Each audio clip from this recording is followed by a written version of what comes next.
Another example of lawless Britain. Hideous event last night. A child is in a critical condition and 3 adults are injured after a drive-by shooting in London. Police arrived at the scene after gunshots were heard near a restaurant in Hackney.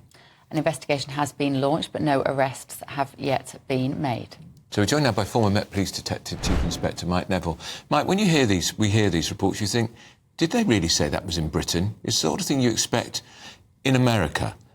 Because we don't have the same gun culture here. But is this happening more and more now? Well, the level of gun crime rose slightly last year, but I think that it's not just a gun crime, it's the shocking nature of this crime. I mean, 12 years ago, my team dealt with a case where a young girl, a 5-year-old girl, was shot in a shop in Stockwell when 3 lads were shooting at another man. So these things do occur, but I just think, as you've highlighted, we tend to think of these things as some kind of, you'd either see in the States or you see in some sort of drug-riddled country in South America, and it simply says to people that have the police, are they losing control of the streets? And that's a real worrying thing for people. It's a very young population in Hackney, Mike. Population's about 260,000 people. 47% of the population come from black and global majority groups, with the largest 21% being black or black British. 36% of the population are white British. It does raise some questions, I think, this issue about crime, poverty, young men in particular, and how we tackle that issue on top of major punishments.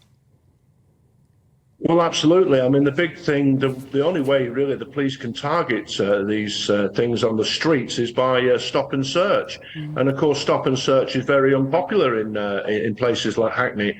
But we've got to be honest about this and say that there's a real problem with young black men and violent crime. We don't know the suspects here, but when it comes to knife robbery, for example, we know that 60% of the knife murders in London are by young black men. Young black men are often the victim of these things as well, and they represent about 2% of the population of London. So it's a real big problem. The police are almost have their hands tied. They're damned if they do and they're damned if they don't. And so it's really hard if you're that young officer on the street. And not only that, but we also see that we still walk around in a Victorian way with a piece of wood in a police officer's trousers, a truncheon or a taser at the most. And so we have to rethink, how do we do policing when we've got incidents like this occurring?